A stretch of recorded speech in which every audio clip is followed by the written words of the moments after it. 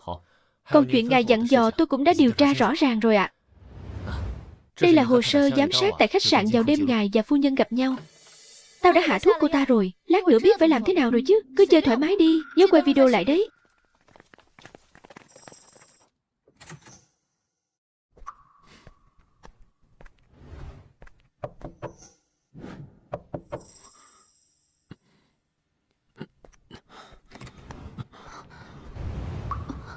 Tôi khó chịu quá. Giúp tôi với.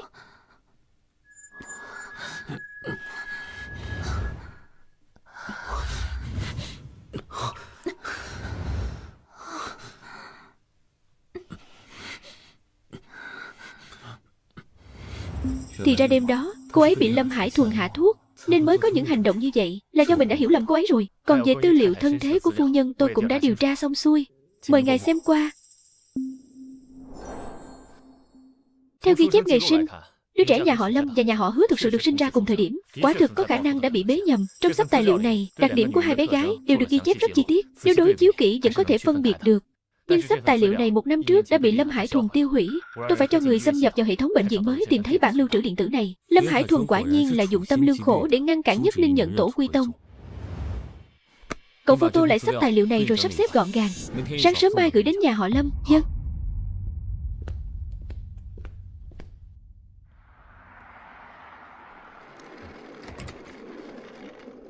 Chào phu nhân ạ.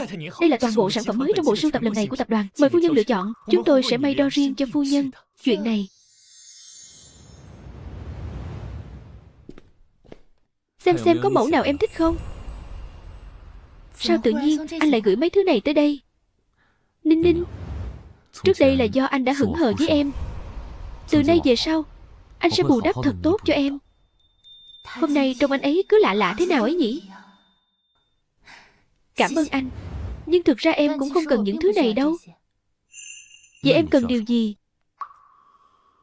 Em nghe nói ở trung tâm thương mại Vạn Hào có một lớp học thai sản. Nơi đó chuyên dành cho các bà bầu đào tạo kỹ năng nuôi dạy trẻ. Vâng, chỉ là suất học rất ít.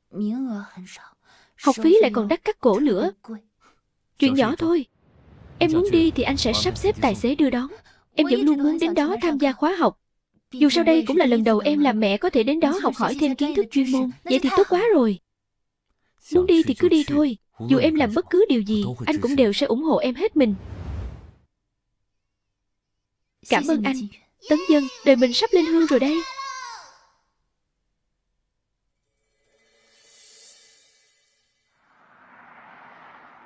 Thưa lão gia, phu nhân, có người vừa gửi thư tới ạ. Họ dặn nhất định phải trao tận tay hai người. Ai gửi vậy? Đối phương không để lại tên tuổi gì đã đi ngay rồi ạ.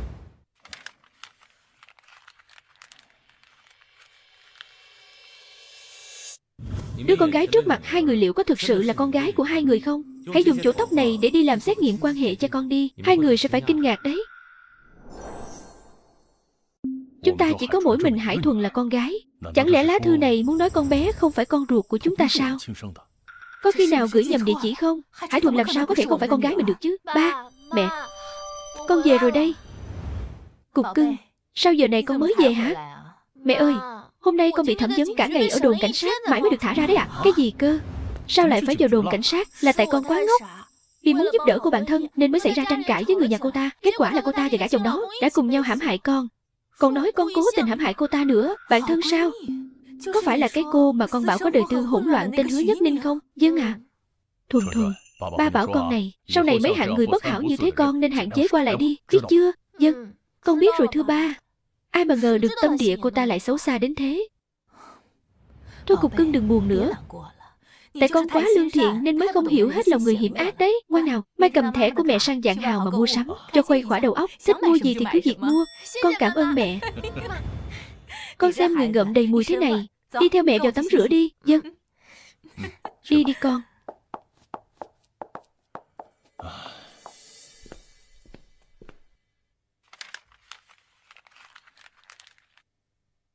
Để phòng hờ bất trắc, vẫn nên đi làm xét nghiệm huyết thống một chuyến thôi.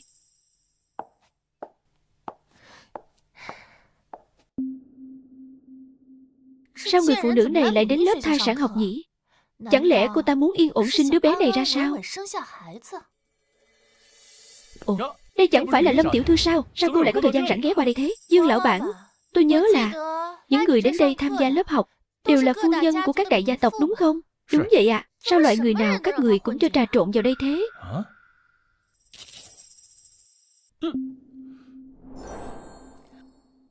Ở đây, ngoài các khóa học cao cấp dành cho mẹ và bé, chúng tôi còn theo dõi và quản lý toàn bộ chỉ số cơ thể của quý khách trong suốt thai kỳ. Lớp gần nhất hiện chỉ còn đúng 3 suất thôi ạ. Được, vậy tôi sẽ đăng ký và đóng học phí ngay. Cô đợi một lát, tôi đi lấy tờ khai cho cô ngay đây. Cảm ơn. Thật xin lỗi, chỗ chúng tôi đã hết suất rồi. Nhưng mà nhân viên lúc nãy vừa nói với tôi là vẫn còn chỗ mà. Nhân viên nói thì không tính. Tôi là người quản lý ở đây, tôi bảo không có là không có. Nếu đã không còn chỗ thì các người nên báo cho tôi sớm chứ. Làm ăn kiểu này rất thiếu chuyên nghiệp. Chính vì chúng tôi đủ chuyên nghiệp nên tôi mới không thể để loại người như cô trà trộn vào đây được. Ý anh là sao? Tôi nói thế còn chưa đủ rõ ràng à? Khách hàng của chúng tôi đều là những người đứng trên đỉnh kim tự tháp, để các quý phu nhân đó biết được loại gái quê như cô định dùng cái thai để trèo cao mà lại học cùng lớp với họ thì tôi còn làm ăn gì được nữa. Tôi thấy ông mới giống xác ướp dưới đáy kim tự tháp đấy. Chắc bị ngấm thuốc bảo quản đến mụ mị đầu óc rồi nên nói năng sằng bậy. Các người vu khống tôi như vậy là phải chịu trách nhiệm trước pháp luật đấy. Loại nhân tình không danh phận như cô mà cũng đòi nói chuyện luật pháp với tôi sao? Cô xứng à? Cút mau. Người đâu? Đưa cô ta ra ngoài cho tôi. Cô kia, đừng có đẩy tôi.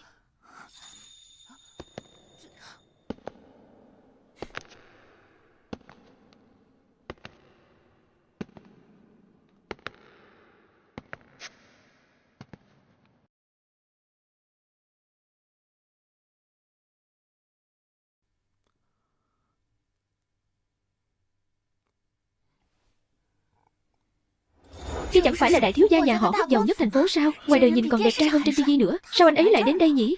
Chẳng lẽ vợ anh ấy cũng học ở chỗ chúng ta sao? Làm sao có thể chứ? Anh ấy là công tử độc thân hoàng kim mà. Hoắc tổng, cơn gió nào đưa ngài đến đây vậy ạ? Lúc nãy anh vừa nói vợ tôi không xứng sao?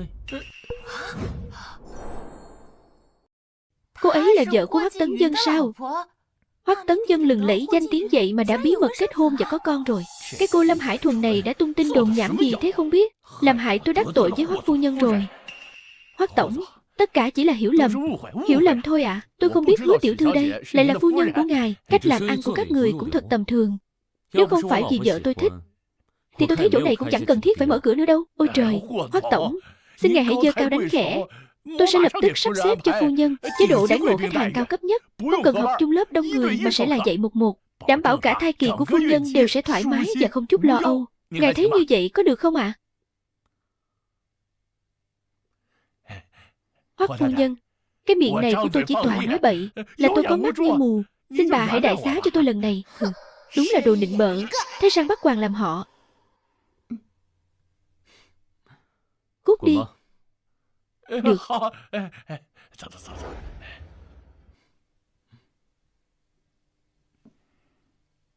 Sao anh lại đến đây? Anh đến đón em về nhà mà. Hoắc Tấn Dân này trước kia căn bản chẳng hề để tâm đến Hứa Nhất Ninh, hoàn toàn là vì đứa bé nên mới miễn cưỡng chấp nhận cô ta. Sao đến bây giờ tình cảm của bọn họ lại ngày càng mặn nồng thế này? Dựa vào cái gì mà số cô ta lại tốt đến vậy chứ? Con tiện nhân Hứa Nhất Ninh này giờ đã có một chỗ dựa vững chắc rồi. Nếu để nhà họ Lâm phát hiện ra việc nhận lại người thân chỉ là chuyện sớm muộn thôi. Đã vậy nếu cô cứ nhất quyết đến đây lên lớp thì tôi cũng chẳng cần phải khách sáo nữa. Tuy lão viên này đáng ghét thật, nhưng lão cũng chẳng vô duyên vô cớ công kích mẹ mình. Chắc chắn lại là Lâm Hải Thuần đứng sau giở trò ma mảnh rồi. Em ra xe đợi anh trước đi, lát nữa anh sẽ ra tìm em sau. Vâng.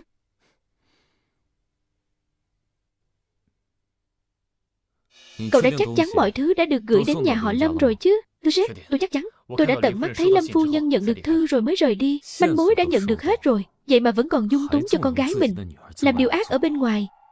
Thật là u mê không lối thoát. Thưa Hoắc tổng, ngài cần tôi làm gì tiếp theo? Hãy thông báo cho tất cả các đối tác và khách hàng của nhà họ Lâm rằng bất cứ ai làm ăn với nhà họ Lâm, tức là đang đối đầu với nhà họ Hoắc này. Rõ. Ba, mẹ, con về rồi đây. Hải Thuần, chuyện này là sao hả con? Vừa rồi bạn của ba con, ông chủ Dương đã gọi điện đến, nổi một trận lôi đình, nói là con ăn nói hàm hồ. Mẹ, con không có mà. Tất cả đều là do Hứa Nhất Ninh cố tình hãm hại con. Cô ta bây giờ cậy có chồng quyền thế nên lúc nào cũng nhắm vào con. Hứa Nhất Ninh này thật là vô sĩ đến cực điểm. Hết lần này đến lần khác nhắm vào con. Thực sự coi Lâm gia chúng ta là hạng dễ bắt nạt sao? Con nói cho mẹ biết cô ta đang ở đâu. Mẹ và ba con nhất định phải cho cô ta biết tay. Bây giờ cô ta đang ở lớp học của ông chủ Dương, tham gia khóa học thai sản đấy ạ. Mẹ ơi, hay là thôi đi ạ. Dẫu cô ta luôn ngứa mắt với con, nhưng cô ta đang mang bụng bầu. Con cũng chẳng muốn tranh giành làm gì. Không được. Mang bụng bầu thì có quyền tùy tiện bắt nạt người khác sao? Bản thân cô ta không biết tích đức cho đứa con trong bụng thì đừng trách chúng ta không khách khí. Được rồi, không cần nói nữa. Thuần Thuần à, con vốn tính nhân hậu, nhưng ba và mẹ con cũng chẳng phải hạng ăn chay đâu. Hứa Nhất Ninh, đây là do cô ép tôi đấy nhé. Để tôi cho cô nếm thử mùi vị bị chính cha mẹ ruột của mình làm tổn thương là như thế nào. Hoắc phu nhân, cô đã đến rồi, mời cô vào trong. Thưa Hoắc phu nhân, chúng tôi đã mời chuyên gia dinh dưỡng hàng đầu châu Âu đến để hướng dẫn thực đơn suốt thai kỳ cho cô.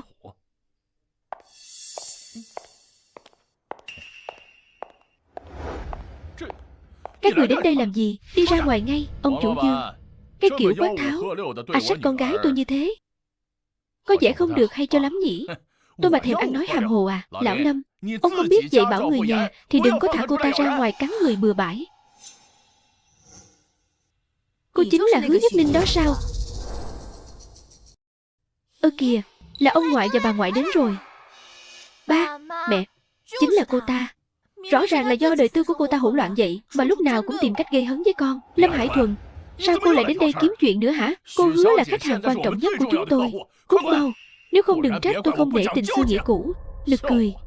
Lâm gia chúng tôi chưa thảm đến mức phải bám víu vào cái tình nghĩa của anh. Hải Thuần là con gái độc nhất của tôi tuyệt đối không cho phép nó phải chịu uất ức ở bên ngoài. Hải Thuần chính là thiên kim đại tiểu thư của Lâm gia chúng tôi. Cô là cái thớ gì mà dám trèo lên đầu cưỡi cổ nó? Loại đàn bà tâm địa độc ác như cô không sợ bị quả báo hay sao? Tôi chưa từng làm những việc như vậy. Ông ngoại, bà ngoại ơi, hai người bị lừa rồi. Cái kẻ thực sự xấu xa chính là cái cô Lâm Hải Thuần đang đứng cạnh hai người đó. Tiếng gì thế này? Sếp ơi, chúng ta sắp phá sản rồi. Hôm nay khách hàng đồng loạt hủy đơn. Giá cổ phiếu của chúng ta đang lao dốc không phanh. Cái gì? Sao có thể như vậy được? Hoắc Tấn Dân đã đánh tiếng rồi. Anh ta nói kẻ nào dám hợp tác với chúng ta tức là đang đối đầu với nhà họ Hoắc. Giờ không ai dám làm ăn với chúng ta nữa. Mau đi báo với Hoắc tổng đến đây. Tại sao lại ra nông nổi này? Chúng ta đã đắc tội với Hoắc Tấn Dân từ bao giờ chứ? Chắc chắn là do cô. Chính cô cậy thế nhà họ Hoắc muốn dồn chúng tôi vào đường cùng chứ gì. Hải Thuần luôn coi cô là bạn thân, vậy mà cô lại dùng thủ đoạn này để hại con bé sao? Tôi chưa bao giờ có ý nghĩ đó. Ngược lại, chính Lâm Hải Thuần mới là kẻ ép người quá đáng, muốn dồn tôi vào chỗ chết. Nực cười. Con gái Hải Thuần của tôi là thiên kim lá ngọc cành vàng, khác xa một trời một vực với cô. Làm sao nó có thể tốn công vô ích để hại cô cơ chứ? Ông ngoại, bà ngoại ơi, bởi vì mẹ con mới chính là con gái ruột của hai người mà. Mụ Lâm Hải Thuần này sợ bị hai người phát hiện ra sự thật, muốn ra tay bịt miệng trước. Ai đang gọi ông ngoại bà ngoại thế? Tôi nghe thấy rồi, là của thai nhi trong bụng cô ta. Chẳng lẽ bức thư nặc danh đó nói đúng sự thật sao? Ây da ông bà ngoại ơi, hai người bị lừa đau rồi. Lâm Hải Thuần chỉ là đứa bé bị bế nhầm thôi. Hai người nhìn cô ta từ trên xuống dưới đi có nét nào giống hai người đâu. Rồi nhìn lại mẹ con xem, đây mới đúng là người một nhà, như đúc từ một khuôn ra vậy đó. Ba, mẹ, hai người đứng đây ra đó làm gì thế? Cô ta muốn làm cho nhà chúng ta phá sản, không được tha cho cô ta. Con mới là cục cưng đáng yêu nhất nè. Dám xúi giục ông bà ngoại của con hãm hại chính con gái ruột của mình. Những lời tán tận lương tâm sao cô có thể thốt ra được chứ? Chẳng lẽ thực sự là bé con này đang nói chuyện sao? Ba mẹ nhìn con làm gì? Con cũng chỉ vì muốn tốt cho gia đình mình thôi. Phải làm sao để bảo cho ông bà ngoại biết đây? Sau gáy của mẹ có một vết bớt hình cánh hoa mà.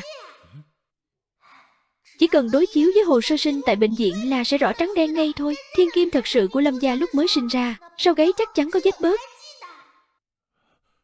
Mọi người thực sự hiểu lầm con rồi. Con thực sự không hề làm những chuyện như vậy. Hôm nay Hoắc Tấn Dân không có ở đây, không có ai chống lưng cho cô đâu.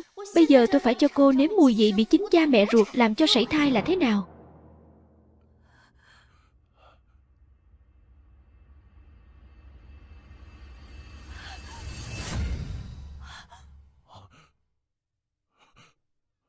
Ba mẹ, Hai người còn đứng ngay ra đó làm gì? Xử lý cô ta đi chứ. Con câm miệng ngay.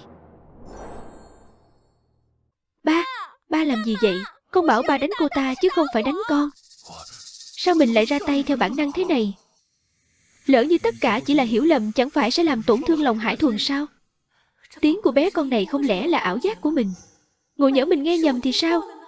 Ông bà ngoại ơi, hai người đã thấy vết bớt chưa? Hay là vẫn không dám tin mẹ con mới chính là con gái của hai người? Sếp, lần trước anh bảo tôi đi xét nghiệm, giờ đã có kết quả rồi đây. Hay quá rồi. May mà ba đã đem tóc của mẹ đến Lâm gia. Phen này thì ông bà ngoại chắc chắn phải tin rồi. Bên dưới vẫn còn một bản nữa, là của cô Hải Thuần.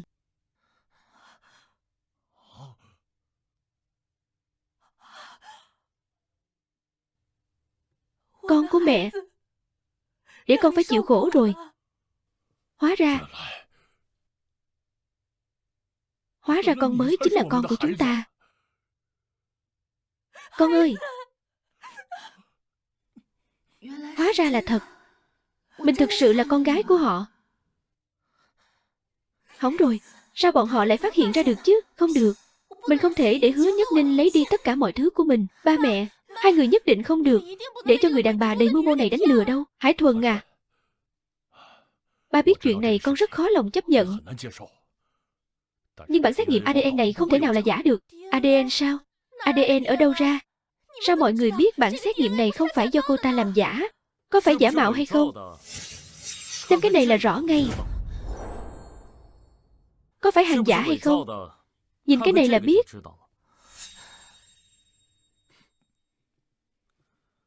Tóc của Nhất Ninh là do tôi sai người gửi đến Lâm gia các người. Còn có cả giấy chứng sinh có thể làm chứng. Lâm Hải Thuần, cô ta đã luôn tốn công vô kế, muốn hãm hại con gái ruột của hai người. Ả muốn trước khi hai người tìm thấy Nhất Ninh sẽ hại cô ấy, để vĩnh viễn chiếm lấy vị trí thiên kim Lâm gia. Hóa ra những gì bé con nói đều là thật. Hãy xem thêm cái này đi.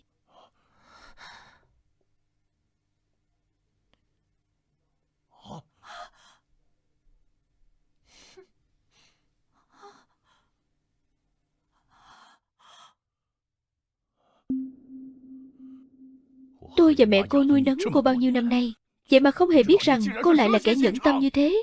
Lâm Hải Thuần, cô còn có tính người không hả? Ba mẹ, không phải như vậy đâu. Con chỉ vì sợ ba mẹ sẽ đuổi con đi thôi. Xin hãy tha thứ cho con. Con mới là đứa trẻ được ba mẹ nuôi nấng từ nhỏ.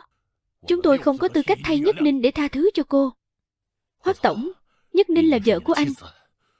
Những việc còn lại cứ giao cho anh xử lý đi. Dẫu sao chúng tôi cũng nuôi nấng Hải Thuần ngần ấy năm. Bảo chúng tôi tự tay ra tay, tôi thực sự không nỡ lòng nào. Con à, con nói xem nên làm thế nào thì cứ làm thế đó.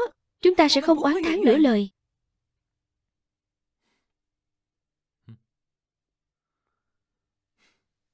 Tống cô ta vào tù đi để pháp luật trừng trị. Không, con không muốn ngồi tù. Con còn trẻ như thế này mà. Ba mẹ, xin hãy cứu con với. Hứa Nhất Ninh, đồ đáng ghét kia, tao sẽ không tha cho mày đâu. Nhất Ninh à, trước đây là do chúng ta hồ đồ. Nghe tin đồn giảm suýt chút nữa là hại con rồi. Con à, con tha thứ cho ba mẹ được không? Liệu có thể cho chúng ta một cơ hội để chuộc lỗi không con? Yên tâm đi ông ngoại bà ngoại. Mẹ con vốn mềm lòng lắm. Chỉ là mẹ không biết cách bày tỏ thôi. Đứa bé được mấy tháng rồi? Dạ 7 tháng rồi ạ.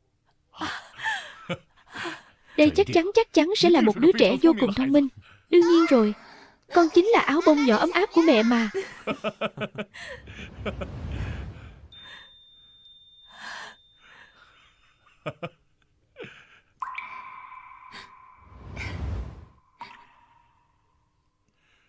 Nhất Ninh,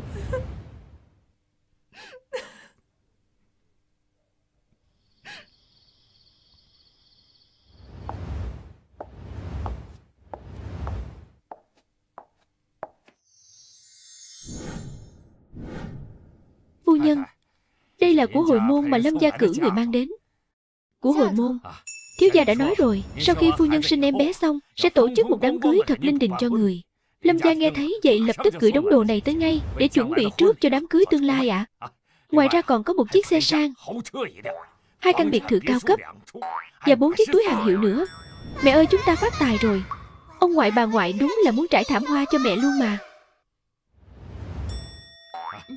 Nào, mọi người đi theo tôi, đến đây nào.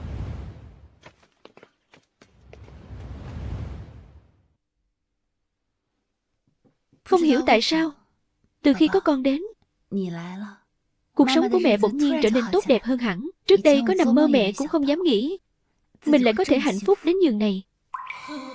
Mình cũng sắp được cùng mẹ tận hưởng cuộc sống vinh hoa phú quý rồi. Giờ thì Lâm Hải Thuần đã phải vào tù bốc lịch, mẹ cũng đã thuận lợi nhận tổ quy tông, trở về với Lâm gia. Phen này chắc là an toàn rồi.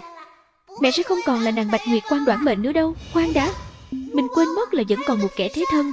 Nếu cô ta mà xuất hiện, vị trí của mẹ sẽ lung lay dữ dội cho xem.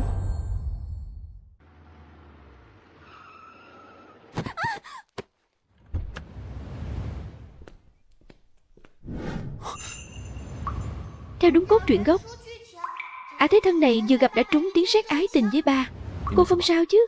Lúc đầu ba chẳng hề có ý mảy may gì với cô ta, nhưng vì cô ta và mẹ có gương mặt giống hệt như đúc. Tôi không sao, chỉ là chân hơi đau một chút. Cuối cùng ba lại siêu lòng mà yêu cô ta mất thôi. Cô ta mà lên sàn là mẹ gặp nguy hiểm thật sự đấy. Chỉ là trùng hợp có gương mặt giống Nhất Ninh mà thôi, chứ khí chất thì hoàn toàn khác biệt. Nhất Ninh còn đang đợi tôi ở nhà ăn cơm.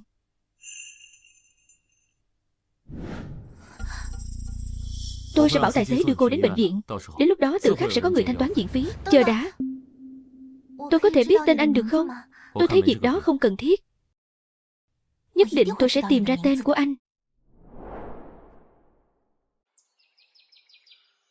Dạo gần đây, anh có gặp người nào đặc biệt, hay có chuyện gì lạ không? Không có. Sao em lại hỏi vậy?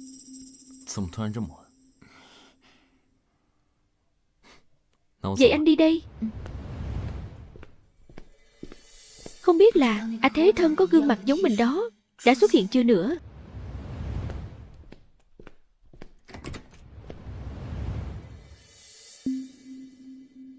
Sao cô lại ở đây, Hoắc tiên sinh? Tôi là Lục Thanh Diện, con gái út của nhà họ Lục ở Giang Bắc. Tổ tiên hai nhà chúng ta vốn có thâm tình mà. Tôi hỏi thăm một chút là biết ngay anh ở đây thôi. Cô có việc gì không? Hôm qua bác sĩ đã khám cho tôi rồi. Có điều vết thương này vẫn chưa lành hẳn. Liệu có thể phiền anh chăm sóc tôi một thời gian không? Mấy việc chuyên môn này cô nên tìm y tá thì hơn. Tôi chỉ chịu trách nhiệm chi tiền thôi. Tôi còn có việc, không thể tiếp cô được nữa.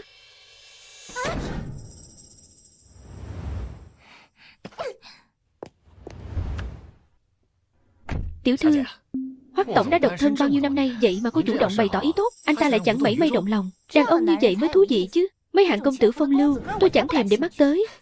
Tiểu thư đúng là tin tường.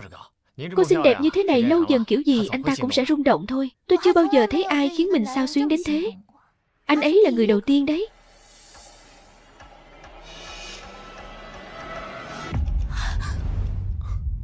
Được rồi, đi thôi nào. Ở nhà ngoan nhé, đừng có nhớ anh quá đấy. Ba đi đây bé con. Chào tạm biệt ba đi con. Đi đây. Người phụ nữ đó là ai vậy? Được, tôi biết rồi. Tiểu thư, tôi đã điều tra xong rồi. Hoắc tổng quả thực đã kết hôn rồi, chỉ là chưa công ba ra bên ngoài thôi. Người phụ nữ đó tên là Hứa Nhất Ninh. Cô ta chẳng có gia thế gì cả, xuất thân nghèo khó. Làm sao có thể chứ? Hoắc gia sao có thể cho phép người thừa kế ưu tú nhất lại đi cưới một cô gái không ra gì thế này? Chắc chắn là Hứa Nhất Ninh rồi.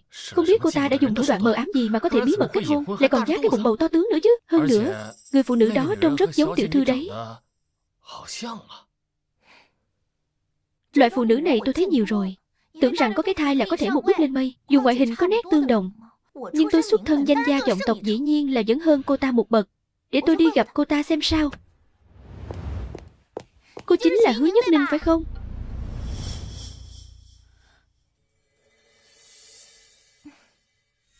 Người phụ nữ này trông giống mình như đúc vậy. Chẳng lẽ cô ta chính là người mà bé con nói kẻ thế thân sẽ xuất hiện sau này để chiếm vị trí của mình? Chào cô, tôi là Lục Thanh Diện. Hôm nay tôi đến đây là để cảm ơn cô. Cảm ơn tôi. Mẹ ơi, cẩn thận nhé. Lục Thanh Diện chính là kẻ thế thân đó. Cô ta là một đóa hoa sen đen chính hiệu đấy. Khó đối phó hơn Lâm Hải Thuần nhiều. Chị à, trước đây tôi không cẩn thận nên bị xe của anh Tấn Dân làm bị thương ở chân. Cũng may nhờ có anh ấy tận tình chăm sóc, hết lòng quan tâm, hỏi han tôi chu đáo từng chút một, nên tôi mới nhanh chóng bình phục như vậy. Đúng là cái giọng trà xanh.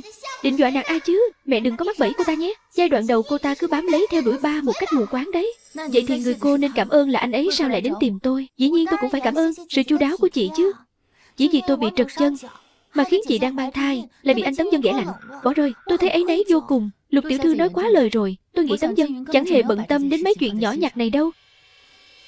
Càng không cần phải nói đến chuyện cảm ơn. Nếu không còn việc gì khác tôi xin phép vào nhà trước. Chị ơi, tôi chỉ muốn bày tỏ lòng thành thôi. Sao chị cứ phải từ chối người ta như vậy chứ?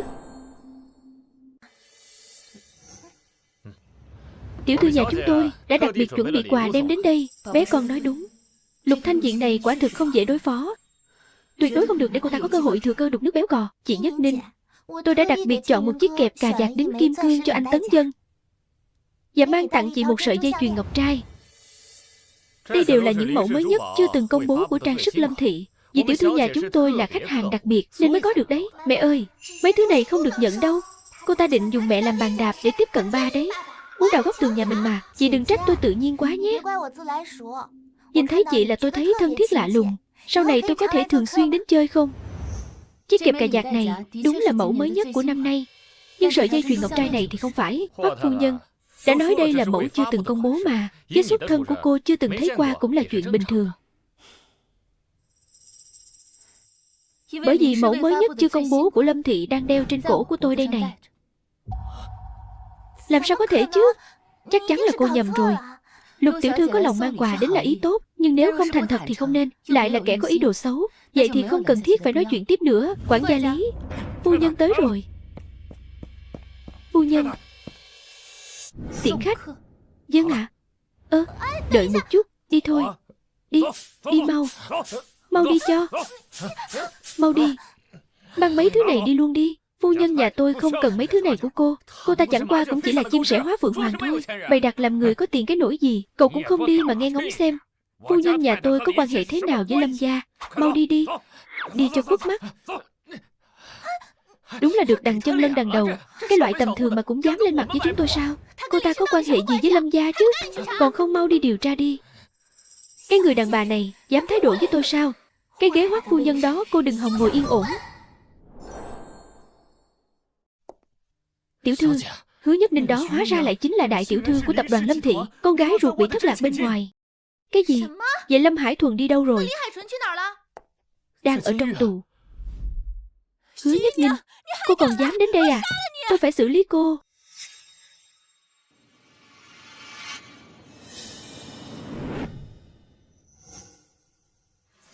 Nhầm rồi. Tôi không phải Hứa Nhất Ninh, nhưng tôi cũng giống cô, đều muốn trừ khử cô ta.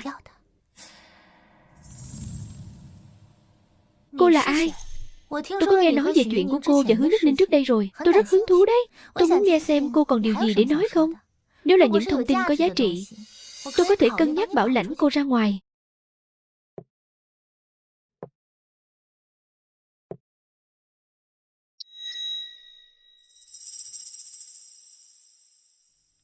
Hoắc tổng, có chuyện lớn rồi.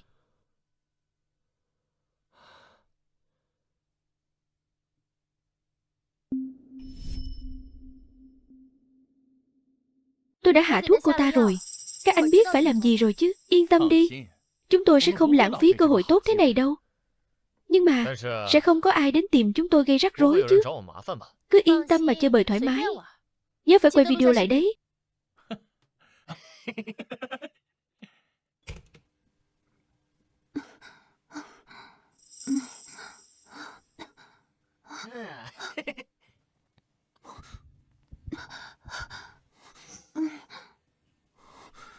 Đây là kẻ nào đã dùng trí tuệ nhân tạo để cắt ghép video đêm đó.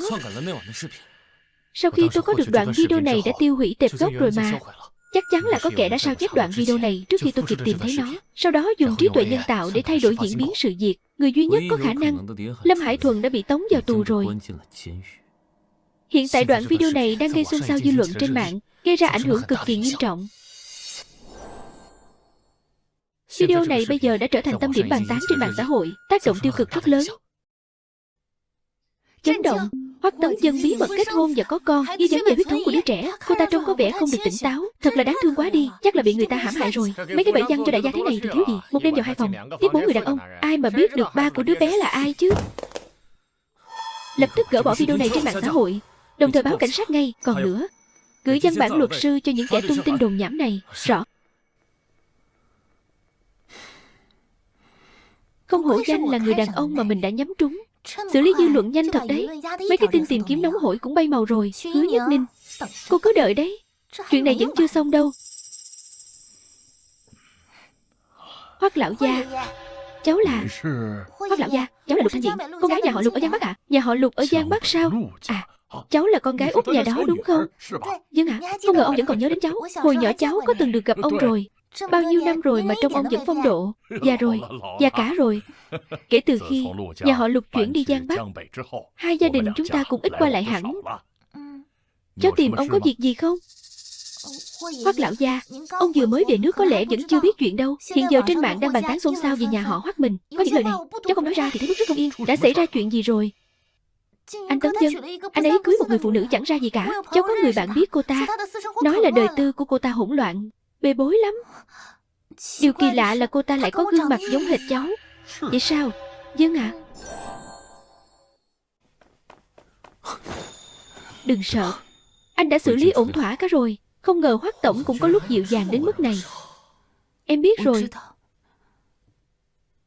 Em chỉ cảm thấy vì chuyện của mình mà làm phiền lây đến anh. Phu nhân cứ yên tâm, Hoắc tổng đã dặn dò kỹ lưỡng rồi. Mấy cái video giả mạo đã bị xóa sạch sành xanh rồi ạ. Công văn luật sư cũng đã gửi đi, không ai dám tung tin đồn nhảm nữa đâu. Video đó được đăng ẩn danh nên cần thời gian để truy lùng dấu vết. Nhưng em cứ yên tâm, anh nhất định sẽ lôi kẻ đó ra ngoài ánh sáng. Dù Lâm Hải Thuần đã bị tống giam rồi, nhưng em nghĩ nên kiểm tra xem dạo gần đây có ai tiếp xúc với cô ta không.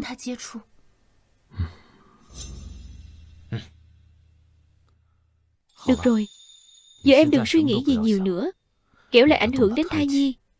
Thưa sếp, chiều nay lúc phu nhân xem tin tức, đúng là trong người thấy không khỏe. Thai nhi có động nhẹ ạ. Con chỉ đơn thuần là tức giận thôi mà. Sao trên đời vẫn có những kẻ rảnh rỗi đi bôi nhọ người khác thế nhỉ? Hay là ngày mai chúng ta đi khám thai nhé. Vâng ạ.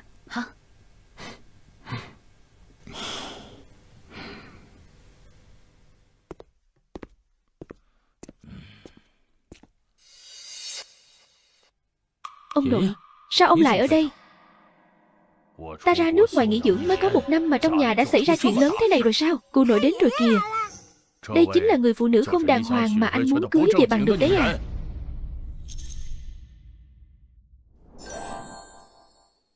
Đây chính là người phụ nữ không đàng hoàng mà anh muốn rước về đấy à? Ông nội, ông hiểu lầm rồi. Ninh Ninh không phải hạng người như ông nghĩ đâu. Chưa cưới mà đã có bầu thì ra thể thống gì? Còn anh nữa coi ta ra cái gì không hả? Chưa được ta đồng ý mà đã đòi cưới cô ta, đòi kết hôn cho bằng được, để rồi giờ gây ra cái vụ bê bối thế này đây. Cụ nội ơi, cụ bớt nóng. Ông nội, đó chỉ là video cắt ghép giả mạo thôi. Con đã gây áp lực với bên truyền thông, họ cũng đã đăng bài đính chính rồi. Đính chính thì cũng đính chính rồi. Nhưng cổ phiếu tập đoàn Hoắc Thị đang rớt giá thê thảm kia kìa.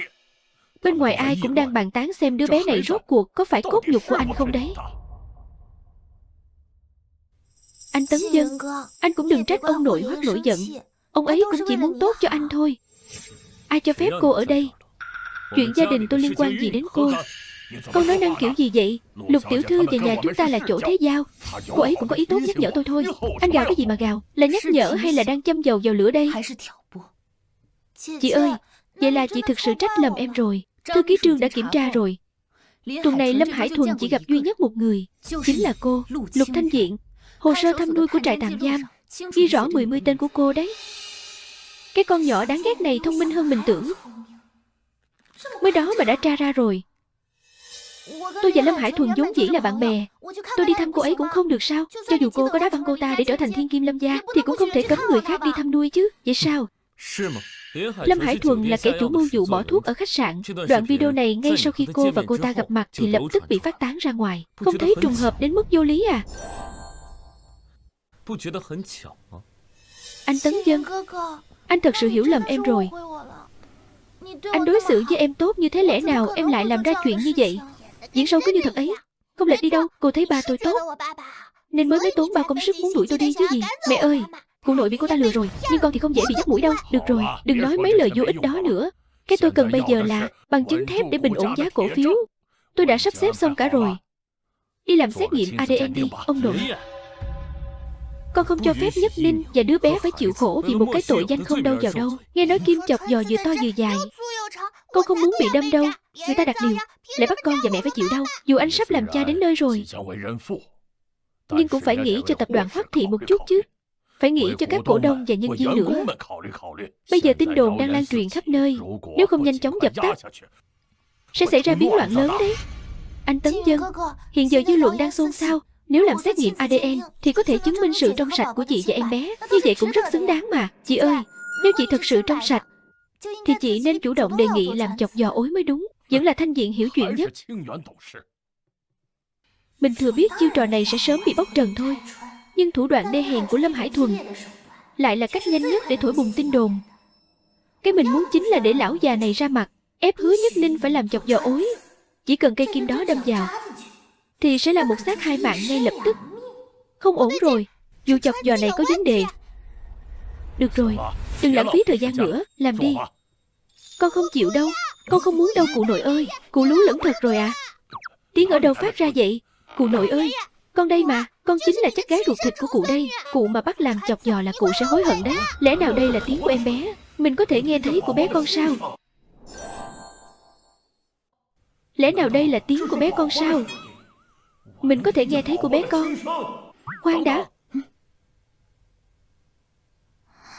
Con ghét tim lắm, con không muốn bị chọc kim đâu. Chuyện giám định quan hệ cha con này cứ để tôi suy nghĩ thêm đã. Không lẽ mình già rồi, đầu óc lú lẫn, nên mới xuất hiện ảo giác sao? Hoắc lão gia, cháu biết ông mũi lòng, nhưng việc chọc ối xét nghiệm này nhất định phải làm. Cụ ơi, cái cô Lục Thanh Diện này chỉ một câu thôi mà đã ép mẹ con phải tự chứng minh trong sạch. Cụ không thấy kỳ lạ sao?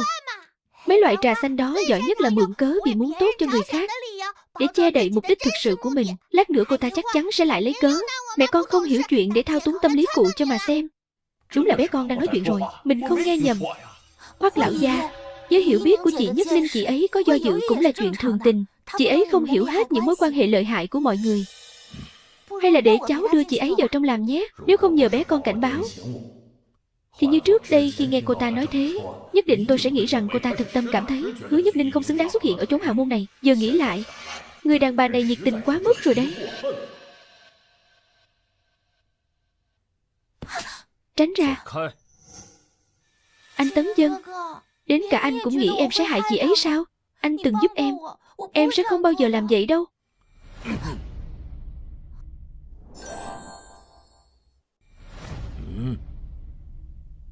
Lục tiểu thư, dù hai nhà chúng ta có quan hệ thâm giao, nhưng đây là chuyện riêng của nhà tôi. Cô là con gái chưa chồng, cũng nên biết giữ ý tứ.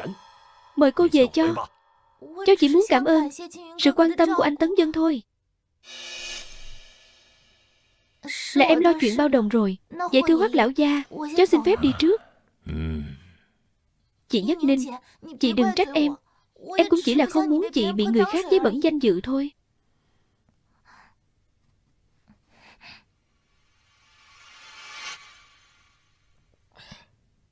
Tiểu thư, rõ ràng trước đó đều rất thuận lợi mà, sao lão già đó tự nhiên lại bắt đầu tỏ ra khó chịu với tôi thế? Có phải bọn họ đã phát hiện ra điều gì rồi không? Tôi thấy chuyện này không ổn. Mau đi tiêu hủy hết các dụng cụ trong phòng phẫu thuật với cả camera giám sát của bệnh viện đi, để tránh bị người ta nắm thóp.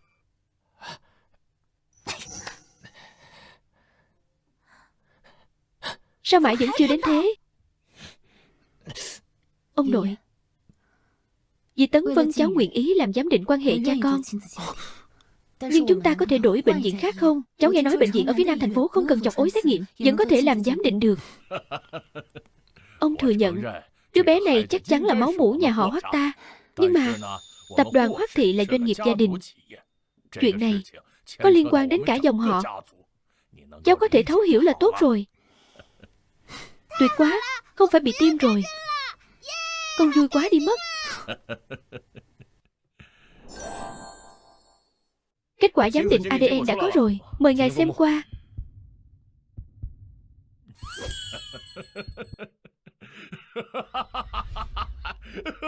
Tốt, chúng ta lập tức về thông báo cho báo chí. Tôi muốn cho cả thế giới biết. Được ạ. Con đã bảo rồi mà, con là con ruột thật mà đúng không? Ông chủ, ngài đã về rồi ạ? Loại trà ngài thích uống nhất tôi đã chuẩn bị sẵn sàng cả rồi. Ôi dào, lão lý này tác phong làm việc của ông vẫn cứ gọi là kín kẽ, chẳng chê vào đâu được. Đâu có đâu ạ, là do phu nhân đã nhắn tin báo trước cho tôi đấy ạ. Cô ấy dặn tôi phải chuẩn bị mọi thứ ngài cần thật chu đáo. Tốt.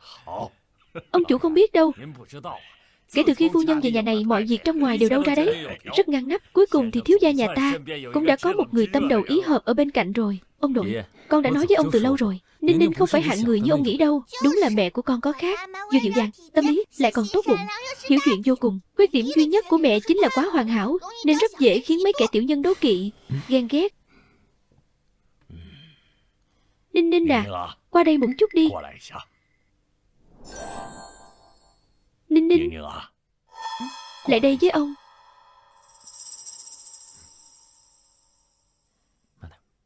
Đến đây ngồi đi cháu. Vậy mọi người cứ thông thả trò chuyện. Cháu xin phép vào chuẩn bị bữa tối ạ. Được, đi đi cháu. Ninh Ninh à, ông nội cũng đã có tuổi rồi, đôi khi đầu óc cũng có lúc lú lẫn. Chuyện lúc trước ông cứ khư khư trách lầm cháu. Ông mong cháu đừng để bụng nhé. Không đâu ạ, ông nội cứ yên tâm đi. Trong lòng cháu, ông cũng giống như ông nội ruột của cháu vậy. Tốt, tốt lắm. Cái thằng nhóc này đúng là có phúc mà.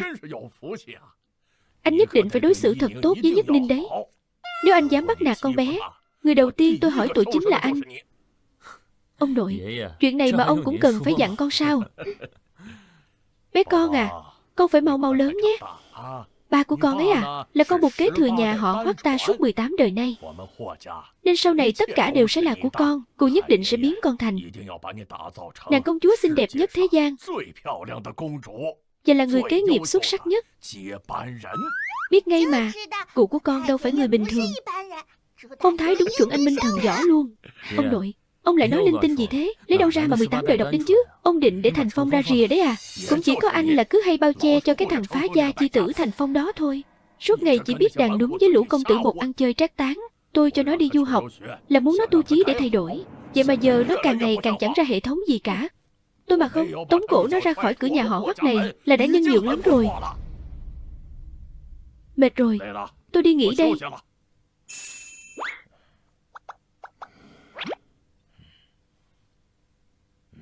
Cũng không thể trách cụ được, vì chú Hoắc Thành Phong đúng là khó ưa thật. Sau khi bị mối tình đầu đá cho một phát, chú ấy bắt đầu lao vào con đường ăn chơi sa đọa. Về sau lại còn đâm đầu vào yêu Lục Thanh Diện. Vì mụ ta mà chú ấy còn trở mặt thành thù với ba con nữa. Cả nhà họ Hoắc này đúng là chỉ mình chú ấy là dùng trũng của Iki. Kết quả giám định ADN đâu có ghi rõ giới tính. Sao ông nội lại biết được bé con là con gái nhỉ? Thưa các bạn phóng viên báo đài, lý do tôi mời mọi người đến đây hôm nay là tôi muốn dùng phương thức trực tiếp và đanh thép nhất để đập tan những tin đồn thất thiệt trong thời gian vừa qua. Chúng tôi đã mời cơ quan chuyên gia uy tín nhất để tiến hành xét nghiệm ADN. Cháu dâu ta, Hứa Nhất Ninh, và đứa trẻ trong bụng cô ấy chính là huyết thống cốt nhục của nhà họ Hoắc chúng ta. Thân phận thật sự của Nhất Ninh là con gái của Lâm gia chúng tôi. Đứa con bị thất lạc bấy lâu nay, kẻ nào còn dám tung tin đồn nhảm. Tập đoàn Lâm thị chúng tôi tuyệt đối không nương tay. Nhưng cơ hội hôm nay, tôi cũng muốn trịnh trọng khen ngợi cháu dâu của tôi, cô Hứa Nhất Ninh. Đứng trước những lời đồn thổi ác ý, cách hành xử đại lượng, sự giáo dưỡng đúng mực, cũng như lòng tốt của con bé khiến tôi rất hài lòng.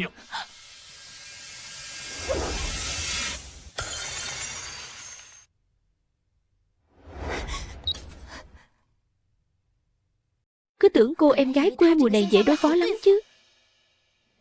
Xem ra mình đã quá nóng vội rồi, phải tìm cách khác tính kế lâu dài thôi. Đến đón tôi đi, tôi muốn đến nhà họ Hoắc.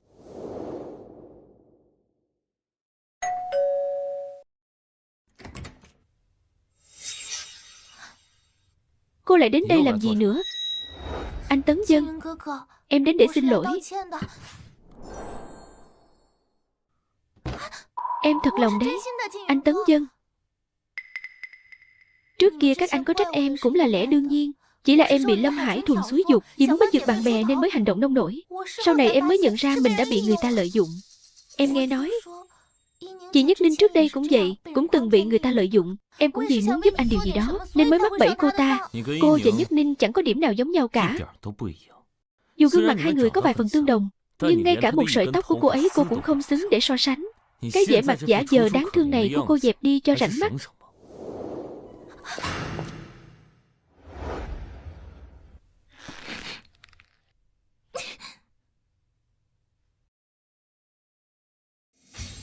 Cô không sao chứ?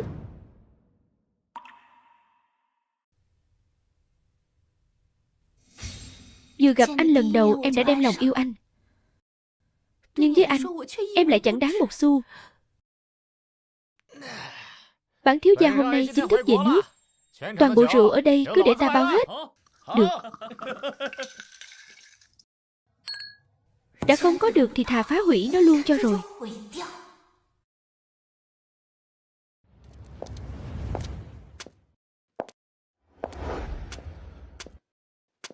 Người phụ nữ kia đẹp thật đấy.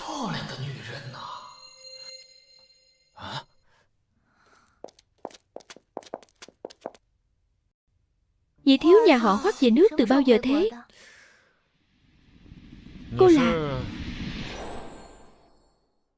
Cô là Lục thiếu. Anh không biết cô ấy sao? Cô ấy chính là lá ngọc cành vàng của nhà họ Lục ở Giang Bắc đấy. Lục tiểu thư hôm nay sao lại có nhã hứng đến đây uống rượu thế này? Nhà họ Lục ở Giang Bắc chúng tôi cũng có chút giao tình với nhà họ Hoắc mà. Tôi nhớ ra cô rồi. Không ngờ giờ đây đã trổ mã thành đại mỹ nhân thế này.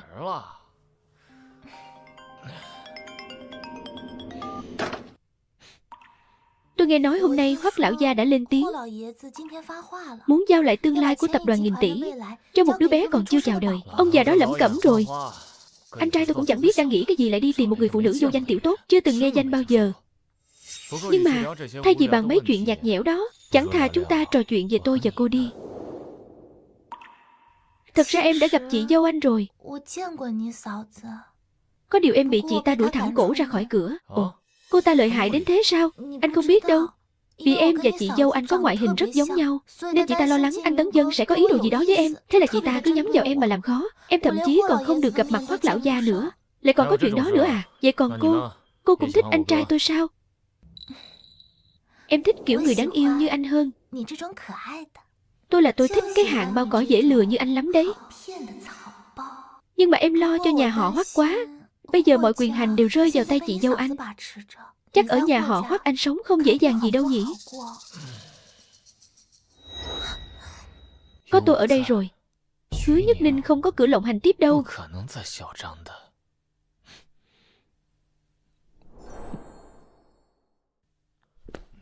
Con về rồi đây.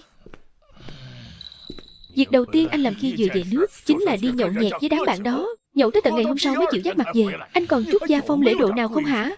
Ông nội, chẳng qua là ông không muốn con về chứ gì. Cái gì mà ta không muốn anh về hả? Kìa ông nội, bữa sáng đã chuẩn bị xong rồi ạ. Hay là nhà mình cứ vào ăn cơm trước đi, rồi sau đó ngồi lại nói chuyện kỹ hơn. Đây chính là cô Hứa Nhất Ninh đó sao? Cô ta trông giống Thanh Diện thật đấy. Nhất Ninh, đây là em trai anh, Thành Phong. Chào chú Út. Cái ông chú đen đuổi đã về rồi.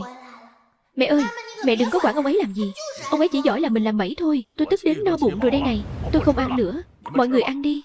Con đi biền biệt mấy năm mới về, chẳng lẽ tụ tập với bạn bè một chút cũng không được sao? Ông nội có cần phải gấp thế không? Tôi không dám nhận anh gọi là ông nội. Cái nhà này không có hạng người vô dụng như anh. Chẳng qua ông nhìn con kiểu gì cũng thấy ngứa mắt. Cái gì mà ngứa mắt hả? Ông nội bớt giận à? Chú Út vẫn chưa tỉnh rượu nên mới nói sảng đấy thôi. Không mượn cô ở đây đóng vai người tốt. Bớt giả nhân giả nghĩa đi, Thành Phong. Cái đồ không biết tốt xấu này, ta phải dạy dỗ anh mới được.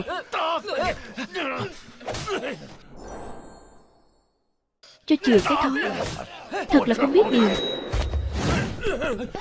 Ông nội, ông không sao chứ ạ? Lão già này, ông vì một người ngoài mà đánh cháu nội ruột của ông sao? Có đúng không hả? Cái thằng này, chị dâu anh đang nói đỡ cho anh đấy, mà thái độ của anh lại như thế này à? Tôi cần cô ta có lòng tốt chắc. Cái đồ không biết phải trái này, cùng một mẹ sinh ra cả đấy. Giá mà anh bằng được một nửa của anh trai anh thì tốt biết mấy. Phải. Anh ấy cái gì cũng tốt, đâu đâu cũng giỏi. Còn tôi thì cái gì cũng chẳng bằng anh ta. Trong mắt mọi người chỉ có mỗi anh ta thôi. Chú Út, Chú hãy bình tĩnh lại một chút đi. Không cần cô ở đây giả vờ tốt bụng. Đừng có tưởng mẹ quý nhờ con mà có thể giở trò với tôi. Cút ra. Mẹ ơi cẩn thận. Em không sao chứ? Hoắc Thành Phong, anh thử mạo phạm chị dâu mình lần nữa xem. Không sao chứ? Các người đúng là một gia đình mà. Chỉ có tôi mới là người ngoài thôi. Tôi đi đây. Thành Phong, đi. Đi cho khuất mắt ta. Cái đồ nghịch tử này, tức chết ta mất thôi. Kệ nó đi. Cái thói của nó xưa nay vẫn vậy mà. Thật ra chú ấy bản chất không xấu. Chỉ là chú ấy luôn bị đem ra so sánh với ba, mà so mãi cũng không bằng, nên mới sinh ra tự ti rồi tự hủy hoại bản thân. Thực ra trong lòng chú ấy cũng khao khát được gia đình công nhận lắm. Nếu có ai đó đi dỗ dành chú ấy nhất định sẽ đổi ý thôi. Hay là để con đi dỗ dành chú Út. Nhất Ninh, có phải em cũng nghe thấy của bé con không? Chẳng lẽ không chỉ mình em nghe được tiếng bé con nói sao? Có phải em cũng nghe thấy của bé con không? Cái gì cơ? Mọi người nghe thấy của con sao? Bé con à, mỗi lời con nói ba đều nghe thấy hết. Bé con à, rất nhiều chuyện đều nhờ con nhắc nhở mà mẹ mới có thể thoát được kiếp nạn này. Nếu nói như vậy thì những chuyện trước đây bỗng dưng xoay chuyển tình thế đều có thể giải thích được rồi. Con đoán là cụ nội chắc chắn cũng nghe được của con, nên cụ mới biết con chính là con gái. Thật sao ạ? Con lợi hại đến thế cơ à? Đúng vậy. Con là bảo bối tâm đầu ý hợp nhất của mẹ. Hay là để con đi dỗ dành cụ nội nhé. Còn ba thì đi tìm chú đi. Đi dỗ cụ nội trước đã. Kệ chú ấy đi. Đi thôi.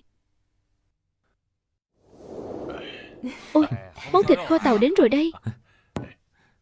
Nhất Ninh à, sắp đến ngày dự sinh rồi phải không? Vâng ạ. Sắp rồi ạ. Đợi sau khi bé con chào đời, Lâm gia chúng ta sẽ tổ chức một buổi tiệc nhận thân, để con được đổi lại họ Lâm. Đúng là song hỷ lâm môn mà. Đúng vậy ạ. Mẹ ơi, con không thích mùi này đâu. Mẹ ơi, con muốn ăn chút gì đó ngọt ngọt cơ.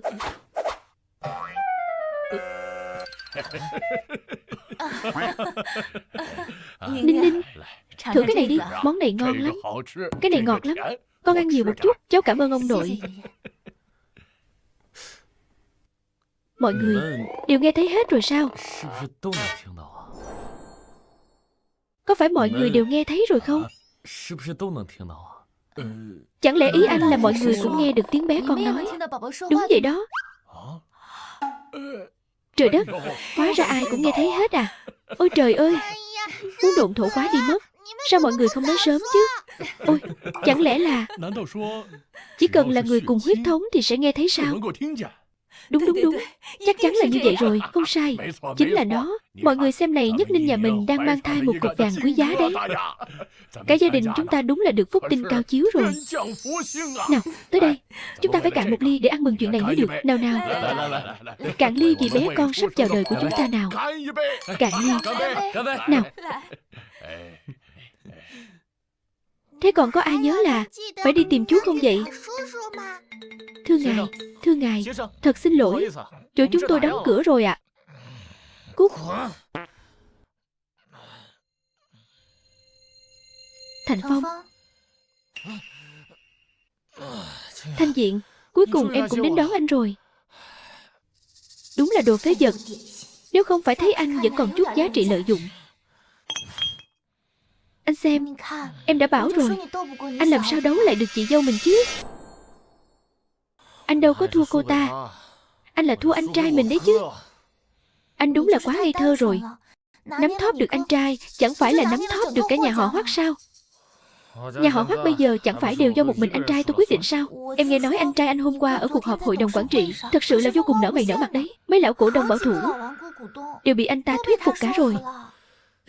Trong mắt lão gia tử, chỉ có anh ta mới xứng làm người thừa kế nhà họ Hoắc.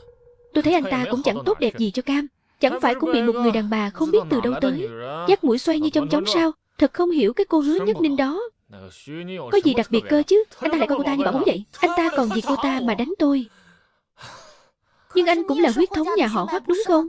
Vậy thì tập đoàn Hoắc Thị vốn dĩ nên có vị trí của anh mới phải. Anh có biết bên ngoài người ta đồn đại thế nào không? Họ nói Hoắc nhị công tử chỉ là một. Nói tôi cái gì? Nói tôi là một kẻ phế vật chỉ biết tiêu tiền chứ gì. Phải không? Họ nói Hoắc lão gia đang mong có chắc. Nói rằng cái thai này của chị dâu cậu ông ấy cưng như báo vật. Hoắc Tấn Dân vốn đã được lòng lão gia tử rồi, sau này nếu có thêm đích tôn vàng này nữa thì anh coi như bị ra rìa hoàn toàn. Em thật sự thấy rất mất công cho anh. Một đứa trẻ còn chưa chào đời mà tôi phải sợ nó sao? Anh có chí khí như vậy là tốt nhất. Nhưng anh trai anh làm việc trước đây luôn kín kẽ như bưng. Muốn lung lay vị trí của anh ta, e rằng phải bắt đầu từ điểm yếu nhất của anh ta mà ra tay. Ý cô là sao? Anh trai anh bây giờ đã như mặt trời ban trưa rồi. Nếu để chị dâu anh thuận lợi sinh con thì gia đình họ chẳng khác nào hổ mọc thêm cánh. Rốt cuộc cô có ý gì?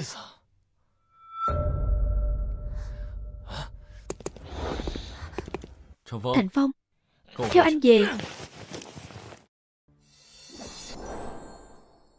Anh Tấn Dân, Thành Phong anh ấy uống say rồi. Anh mau đưa anh ấy về nghỉ ngơi đi. Tôi không thèm về với anh ta. Làm gì thế? Đừng có động vào tôi. Tôi đã bảo là không về với anh ta rồi mà. Em đã khuyên Thành Phong uống ít thôi, nhưng anh ấy không nghe. Hay là để hôm khác em lại đến thăm nhà nhé. Không cần đâu. Nhà họ Hoắc không chào đón cô. Hứa Nhất Ninh rõ ràng trông giống hệt tôi. Chẳng qua chỉ là gặp anh sớm hơn tôi mà thôi. Anh vốn dĩ phải thuộc về tôi. Tôi sẽ không để các người được yên ổn đâu. Cái cô Lục Thanh Diện đó tâm địa bất chính. Sau này đừng có qua lại với cô ta nữa. Những phương diện khác em không bằng anh, nhưng về khoản tán gái thì anh còn kém em xa. Bản thân thì bị đàn bà dắt mũi mà còn quay lại dạy đời em à. Chú mày bớt trẻ con đi được không? Anh kết hôn sinh con thì là trưởng thành chín chắn, còn em có người phụ nữ mình thích thì lại là trẻ con sao? Em nói cho anh biết Thanh Diện không tốt hơn cái cô Hứa Nhất Ninh của anh gấp vạn lần. Chú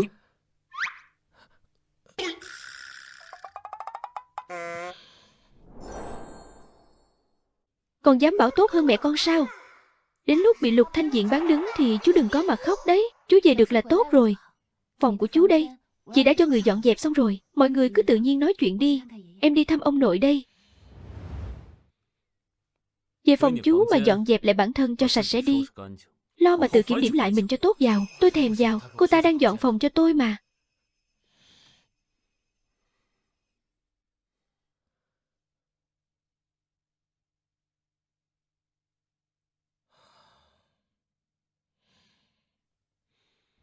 Vì thiếu gia nhà họ Hoắc thật có mắt nhìn. Đây chính là món đồ bảo vật trấn cửa hàng của chúng tôi đấy ạ.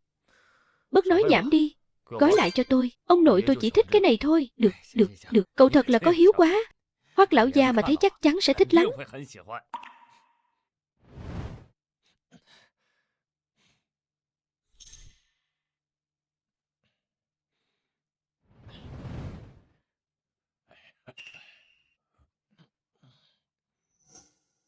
Anh đến đây làm gì?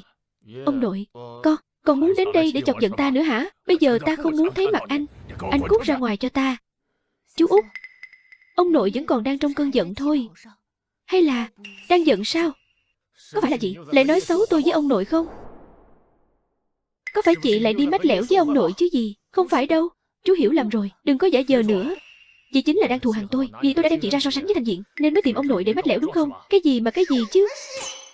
Cái ông chú ngốc nghếch này, tiếng gì thế? Thành Phong, khi nào thì anh mới chịu lớn khôn một chút đây? Không phải đâu ông nội, ông đừng nói gì vội. Cái gì? Ta đừng nói gì. Ta mới nói một câu mà anh đã thấy phiền rồi à? Không. Ông nội, con không có ý đó. Chú bớt nói lại vài câu đi. Chú đúng là đồ khờ. Cụ nội thế nào cũng bị chú làm cho tức chết mất thôi. Khoan đã. Rốt cuộc là ai đang nói vậy hả? Còn gọi tôi là chú ngốc nữa. Chú không ngốc thì ai ngốc nữa đây? Cả cái nhà này chỉ có mỗi chú là tin vào mấy lời quỷ kế của Lục Thanh Diện thôi. Cô ta rất giỏi lừa gạt những kẻ tính tình bốc đồng như chú đấy. Thằng nhóc này không lẽ cũng... Chú Út, chú cũng nghe thấy rồi sao?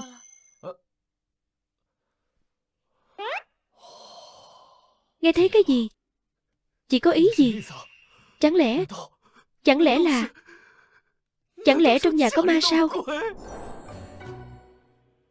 Chẳng lẽ nhà mình bị ám thật à?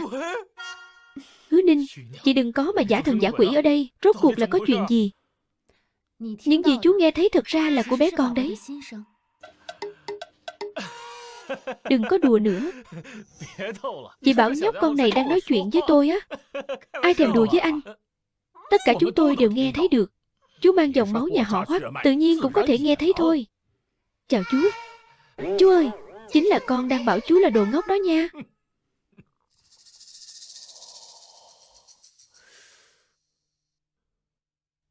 Đúng là bé con đang nói chuyện với mình thật này. Đúng rồi, chính là con đây. Cháu gái ruột của chú nè.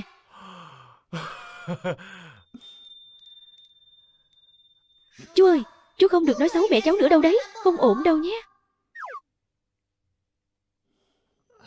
Thôi mà, không nói nữa. Chú chỉ là nhất thời không kiềm chế được cơn giận thôi. Không sao đâu chú Út. Người một nhà cả, làm gì có chuyện giận nhau mãi được. Mấy ngày chú bỏ nhà đi, ông nội thật sự rất lo lắng cho chú. Chị vừa mới đến là để mang trà an thần đến cho ông nội thôi. Chị thật sự không hề nói xấu chú đâu. Con hiểu rồi. Hóa ra cái tính khẩu xà tâm Phật của chú Út nhà mình là được di truyền từ cụ nội đây mà. Đúng là cụ nào cháu nấy. Ông nội, thực ra cháu về muộn là gì? Làm gì cháu đi mua quà cho ông đấy.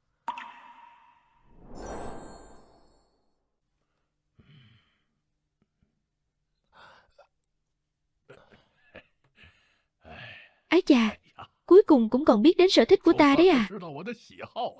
Cũng không uổng công ta nuôi dưỡng bấy lâu. Được lắm, được lắm. Thành Phong à, ông thừa nhận từ nhỏ đến lớn, ông quả thực dành nhiều sự quan tâm cho anh trai cháu hơn. Bởi vì nó là con trưởng, nên yêu cầu của ông đối với nó cũng đặc biệt khắt khe hơn. Còn với cháu, ông thường mắt nhắm mắt mở cho qua. Không ngờ đến tận bây giờ nhìn thấy bộ dạng này của cháu, đều là do ông nuông chiều quá mức. Ông nhìn mà trong lòng thấy xót xa quá. Ông cảm thấy đây chính là sai lầm trong cách giáo dục của ông. Ông nội, cháu cứ tưởng là... Thành Phong à, ba mẹ cháu mất sớm, còn ông cũng chẳng phải là một người ông hoàn hảo 10 phân vẹn 10. Nhưng ông mong cháu và Tấn Vân đều sống tốt, giống như cách Tấn Vân đang lên kế hoạch cho tương lai của bé con trong bụng Nhất Ninh vậy. Cháu phải nhìn nhận lại bản thân, phải phấn chấn đứng dậy đi chứ. Tập đoàn Hoắc Thị của chúng ta, một doanh nghiệp lớn như thế này, rất cần cháu gánh vác cùng đấy. Ông nội, cháu sai rồi. Phải thế chứ. Cũng không uổng công mẹ con cứ đứng ra hòa giải mãi. Cảm ơn nhé, chị dâu. Trước đây là do em đã hiểu lầm chị. Ông nội, cháu đã sắp xếp tiệc gia đình rồi. Tối nay phải mở tiệc tẩy trần thật linh đình cho Thành Phong mới được. Hay quá. Mẹ ơi, mẹ có thể uống chút coca cho con nếm thử một tí được không? Thích uống coca đến thế sao? Vậy gọi con là Tiểu Khả Lạc nhé. Đi chỗ khác chơi, đừng có đặt tên linh tinh cho con gái tôi. Tiểu Khả Lạc. Con cứ thích tên Tiểu Khả Lạc cơ. Được được, vậy con tên là Tiểu Khả Lạc nhé.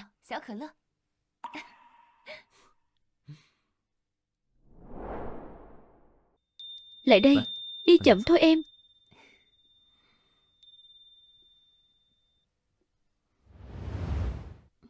Cái này cũng không tệ nhỉ. Cái này nữa, em nhìn xem. Còn cả cái này nữa này. Đây là đồ chuẩn bị cho bé con. Còn cái này là dành cho em. Đẹp không nào?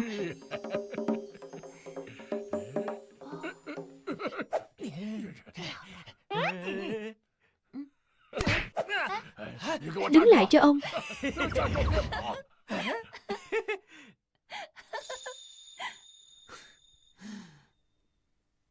Hoắc Thành Phong, chú đúng là Hoắc Thành Phong, tự xưng là cao thủ tình trường. Chú cứ mải mê chơi bời như thế thì có gì hay ho đâu. Chẳng bằng một góc của anh trai chú, vợ đẹp con khôn, gia đình ấm êm hạnh phúc kìa.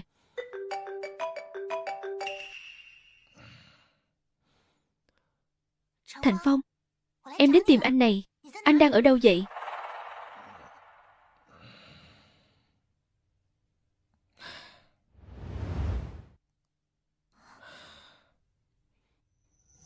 Có chuyện gì thế? Em gửi cho anh bao nhiêu tin mà anh chẳng thèm trả lời. Em cứ tưởng anh xảy ra chuyện gì rồi chứ. Tôi thì xảy ra chuyện gì được. Trong giới ai cũng đồn anh thay tính đổi nết, suốt ngày cứ quấn quýt chạy dây quanh anh trai chị dâu. Chả trách tin nhắn của em anh cũng không rảnh để ngó ngàng. Được rồi, cô bớt nói mấy lời chia rẽ nội bộ đó đi. Không có việc gì thì về đi. Thành Phong, em hơi bị hạ đường huyết rồi. Đầu óc choáng váng quá. Lại làm sao nữa? Thành Phong, em khó chịu thật mà. Anh tìm chỗ nào đó cho em nghỉ ngơi một lát là ổn thôi. Có được không anh?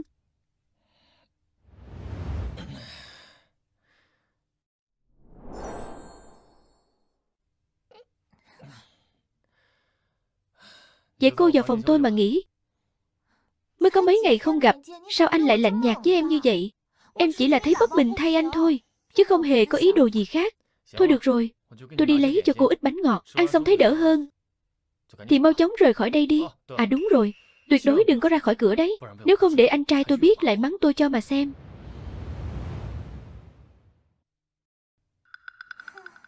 Tuy là một kẻ vô dụng, nhưng được cái là rất dễ lợi dụng. Mẹ ơi, mau tỉnh dậy đi. Con nghe thấy giọng của ả trà xanh giả tạo kia rồi. Ả ta đang ở trong nhà mình đấy. Mẹ phải cẩn thận nhé.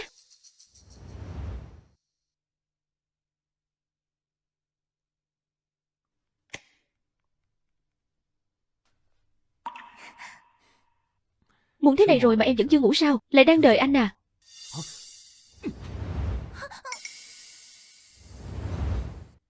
Nhất Ninh, không phải như cô nghĩ đâu. Chị ơi, không liên quan đến anh Tấn Dân đâu. Là tại em thấy không khỏe. Anh Tấn Dân chỉ là muốn an ủi em thôi. Cô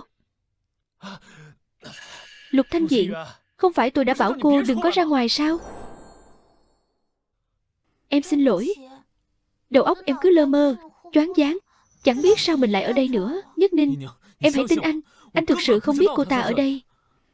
Con không tin có người phụ nữ mang thai nào thấy chồng mình ôm người đàn bà khác mà có thể giữ nổi bình tĩnh, không bị động thai khí cho được. Tôi tin cô. Là do Lục Thanh Diện, ả dùng kế lừa chú út, sau đó gài bẫy cả ba, mục đích là muốn kích động làm mẹ động thai. Chuyện này là sao? Có cảm giác như mình bị người ta nhìn thấu tâm can vậy. Từ đầu đến cuối cô đều đang lợi dụng tôi đúng không? Em không có. Sao anh lại có thể nghĩ như thế chứ? Bớt nói nhảm đi. Bây giờ cô đi bệnh viện với tôi ngay để kiểm tra xem rốt cuộc cô không khỏe ở chỗ nào. Anh mất trí cái gì vậy?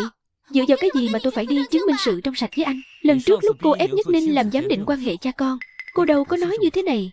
Đi rồi chẳng phải sẽ biết ngay sao? Này, buông tôi ra. Anh buông tôi ra ngay. Buông ra. Nhất Ninh, chị dâu.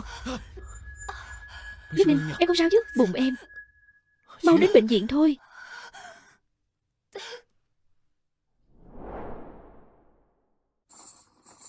Ninh Ninh, em sẽ không sao đâu mà. Anh không cho phép em xảy ra chuyện gì. Nhưng em không còn nghe thấy tiếng của con nữa. Liệu con bé có sao không? Yên tâm đi.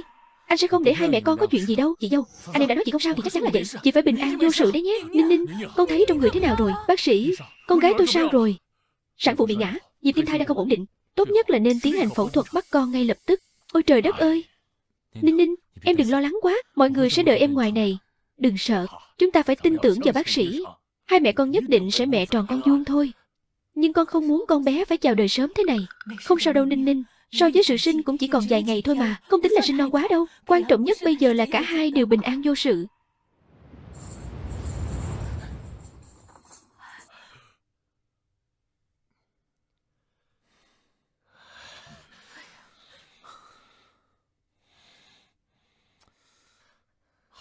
Đang yên đang lành ở nhà, sao lại có thể bị ngã được chứ? Tất cả là tại cháu. Cháu đã quá nhẹ dạ cả tin vào lời Lục Thanh Diện để cô ta có cơ hội ra tay. Thế bây giờ Lục Thanh Diện đang ở đâu? Lúc nãy cháu cuống cuồng đưa chị dâu đi cấp cứu nên đã quên bẵng mất cô ta. Chắc đã bỏ trốn rồi. Cháu đi tìm cô ta tính sổ ngay đây. Đừng có bốc đồng. Anh biết chú không cố ý. Đợi sau khi đứa bé chào đời an toàn, anh sẽ tự tay thu xếp nhà họ Lục. Thông gia cứ yên tâm. Nhà họ Lục dù có thâm giao với chúng tôi đến mấy, nhưng một khi đã dám đụng đến Ninh Ninh thì nhà họ Hoắc chúng tôi tuyệt đối không nương tay.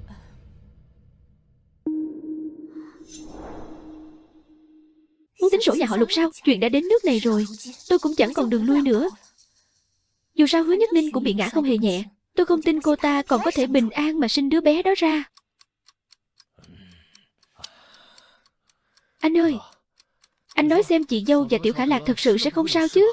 Nếu lỡ có mệnh hệ gì thì em sẽ trở thành tội nhân thiên cổ của nhà họ Hoắc mất.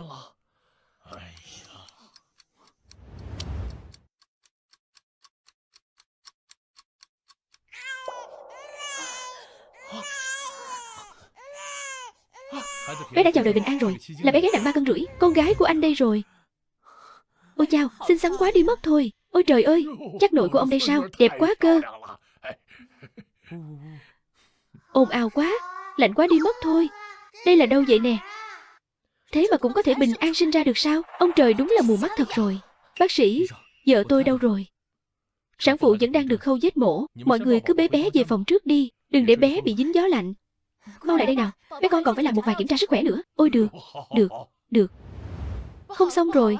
Sản phụ bị băng huyết rồi. Sao lại có thể bị băng huyết thế này? Tấn Dân, mau lên. Mọi người đưa đứa bé đi trước đi. Chúng ta ở đây đợi Nhất Ninh. Tiểu Khả Lạc giao cho chú. Anh phải ở đây canh chừng Nhất Ninh. Anh cứ yên tâm. Em nhất định sẽ trông chừng Tiểu Khả Lạc cẩn thận. Đằng nào thì tôi cũng chẳng còn đường lui nữa rồi. Thay vì ngồi chờ chết với tay nhà họ Hoắc, chi bằng đã phóng lao thì phải theo lao. Anh qua đây ngay lập tức cho tôi. Mất máu nhiều quá rồi.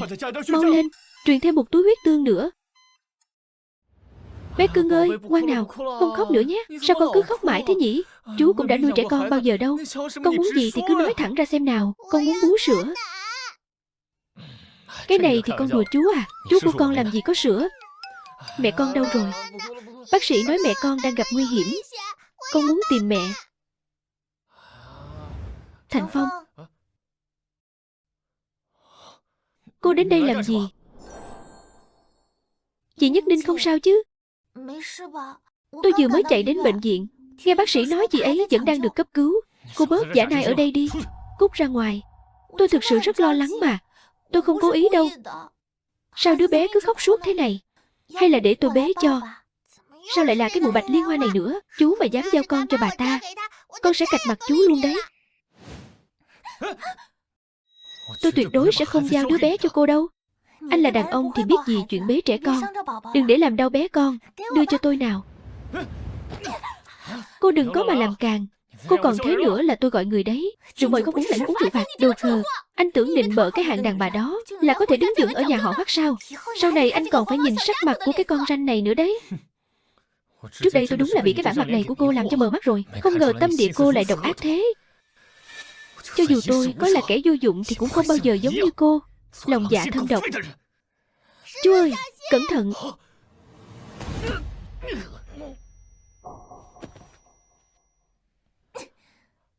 Khờ thì vẫn hoàn khờ. Có nói nhiều cũng vô ích. Tiểu thư này, nếu anh ta tỉnh lại rồi tìm chúng ta tính sổ thì tính sao?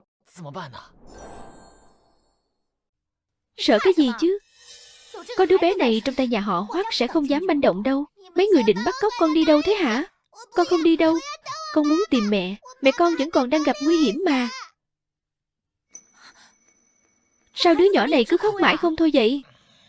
Lát nữa mà thu hút sự chú ý của y tá là rắc rối to đấy. Vậy chúng ta mau đi thôi. Bảo vệ đã bị tôi mua chuộc rồi. Mẹ vẫn còn chưa được nhìn thấy con mà. Ai đó cứu con với. Mẹ ơi, mẹ ơi.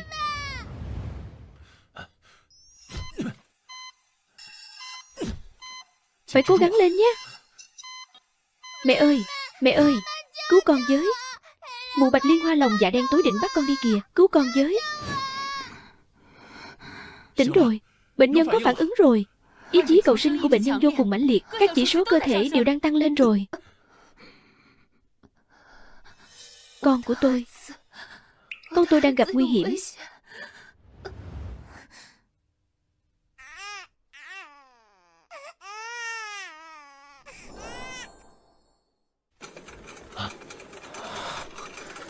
Bác sĩ, cô ấy sao rồi? Tình trạng của sản phụ đã ổn định rồi, nhưng tâm trạng vẫn còn hơi kích động. Mau đi tìm bé con đi. Em nghe thấy tiếng con bé kêu cứu. Lục Thanh Diện muốn bế con bé đi mất rồi. Được rồi, em đừng cuống. Anh đi ngay đây.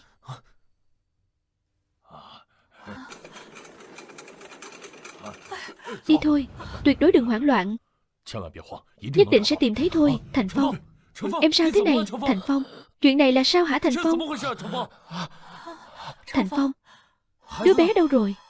Là Lục Thanh Diện.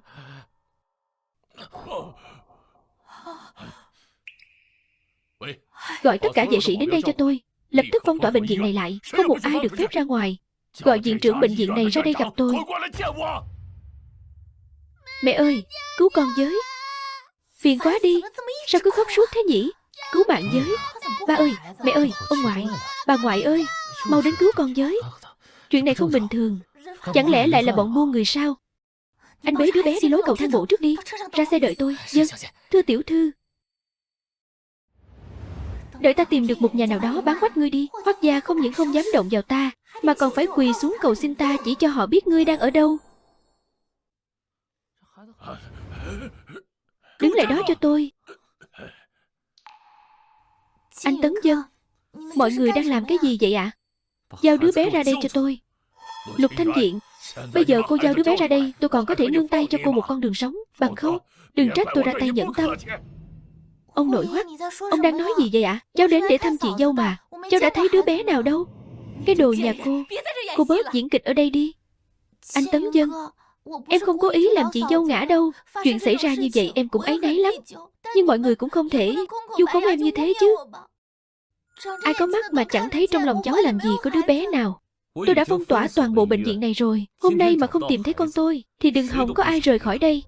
Đến giờ mới gọi người phong tỏa bệnh viện thì đã quá muộn rồi. Trợ lý của tôi đã bế đứa bé lên xe từ lâu rồi. Nếu anh đã không tin em thì em cũng chẳng còn gì để nói nữa. Em có thể ở đây tiếp chuyện mọi người, nhưng cuối cùng các người cũng chỉ tốn công vô ích mà thôi. Cô đúng là muốn lấy mạng con gái tôi mà. Với tư cách là chủ tịch tập đoàn, tôi ra lệnh cho các người lập tức cắt đứt toàn bộ nguồn hàng của nhà họ Lục ở Giang Bắc. Tôi muốn thấy chúng phải phá sản hoàn toàn. Với tư cách là chủ tịch hiệp hội thương mại, tôi yêu cầu hiệp hội lập tức trục xuất tất cả thành viên của nhà họ Lục. Lâm gia và nhà họ Lục chúng ta thề không đội trời chung. Triệu tập truyền thông đi. Tôi muốn cho thiên hạ được chiêm ngưỡng bộ mặt thật ghê tởm của đại tiểu thư nhà họ Lục. Các người đừng tưởng làm như vậy là có thể dọa được tôi. Dù các người có lật đổ được nhà họ Lục thì cũng đừng hòng tìm lại được đứa bé. Nói, rốt cuộc cô giấu đứa bé ở đâu rồi? Nói mau. Xét về xuất thân hay gia thế rõ ràng tôi và anh mới là đôi lứa xứng đôi. Lúc anh gặp cô ta chẳng qua chỉ là một đứa con gái làm thuê, nhan sắc cũng chẳng kém cạnh gì. Dựa vào đâu mà cô ta trở thành Hoắc phu nhân, còn tôi trong mắt anh lại chẳng là cái thá gì. Cô mất trí rồi. Tôi đã dâng trọn cả trái tim này cho anh. Nhưng nếu anh đã coi khinh nó như cỏ rác thì đừng trách tôi độc ác. Các người không tìm thấy đứa bé đâu. Tất cả đã quá muộn rồi. Cô nói lại lần nữa xem. Tìm thấy bé con rồi. Anh, trợ lý của cô ta định đưa đứa bé đi trốn, nhưng đã bị em chặn lại kịp lúc. May mà con bé không sao. Ba ơi, con không sao đâu. Cũng may có chú dẫn người đến cứu. Không thì con bị bắt cóc lên xe mất rồi. Cẩn thận. Trước đây tôi quá tin người nên mới bị cô dắt mũi. Nhưng không có nghĩa tôi là kẻ khờ, phế vật. Nếu không vì anh trai anh thì ai thèm tiếp cận loại người như anh chứ. Dù tôi có là phế vật thì vẫn còn tốt chán so với hạng người như cô. Đừng hòng mà đến gần anh tôi nữa. Trong lòng anh ấy chỉ có chị dâu tôi thôi. Dù cô có gương mặt giống chị ấy đến mấy thì cũng chẳng bao giờ sánh bằng chị ấy đâu. Tôi không hề thua cô ta. Chẳng qua là cô ta gặp anh trước tôi một bước, lại còn mang thai con của anh ấy mà thôi. Dù tôi có gặp cô trước đi chăng nữa, tôi cũng chẳng bao giờ yêu một người đàn bà đáng ghê tởm. Dựa vào đâu chứ? Dựa vào đâu? Cô ta không thông minh bằng tôi, cũng chẳng có kiến thức sâu rộng như tôi. Cô ta từ nhỏ đã lớn lên trong một gia đình bần hàn. Cô ta lấy cái gì mà đòi so với tôi? Rõ ràng tôi có gương mặt giống hệt cô ta. Đường nét cũng tương đồng như đúc. Gương mặt anh thích tôi cũng có, tại sao anh chỉ yêu mỗi Hứa Nhất Ninh? Cái đồ đáng ghét đó.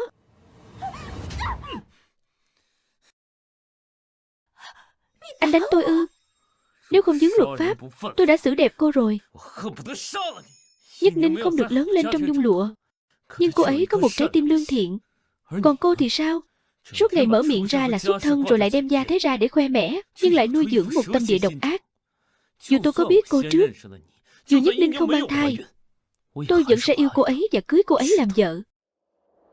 Tôi không tin. Anh đáng lẽ phải thuộc về tôi. Anh phải là của tôi mới đúng. Dẫn cô ta đến đồn cảnh sát. Buông tôi ra. Tôi không đi. Hoắc Tấn Dân, anh mù mắt rồi. Anh sẽ phải hối hận thôi.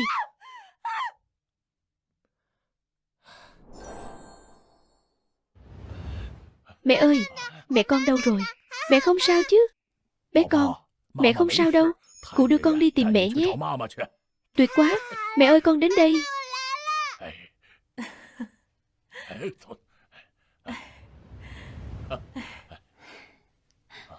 Ngoan nào bé cưng, bảo bối của mẹ.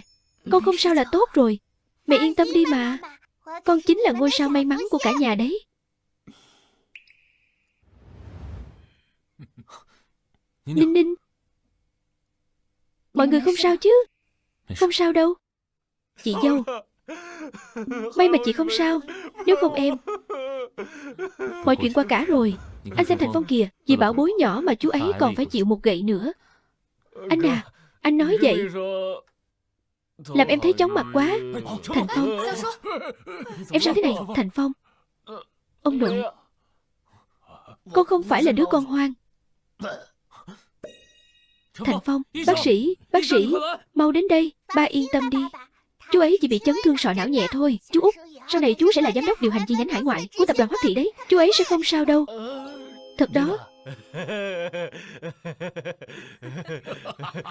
Thành Phong, cái thằng nhóc này.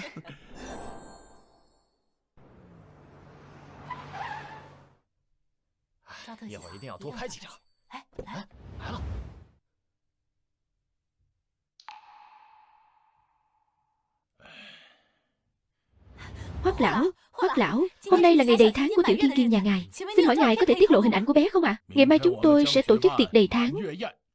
Các bạn phóng viên, đến lúc đó tự nhiên mọi người sẽ được thấy bảo bối nhỏ của nhà chúng tôi thôi. Trước đây ngài từng nói rất mong chờ sự ra đời của đứa trẻ này. Không biết ngài đã chuẩn bị món quà gì chưa ạ? Câu hỏi này hay đấy. Bảo bối nhỏ này chính là niềm hy vọng tương lai của tập đoàn Hoắc Thị chúng tôi. Ngay khi con bé chào đời, tôi đã chuẩn bị sẵn cho con bé 10% cổ phần của tập đoàn Hoắc Thị chúng tôi. Tôi còn mua hẳn một hòn đảo để tặng con bé nữa. Đó chính là món quà mà tôi dành cho con bé. Hoắc lão,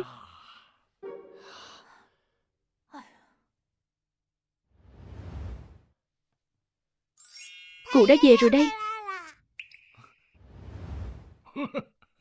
Chắc cái cưng của cụ.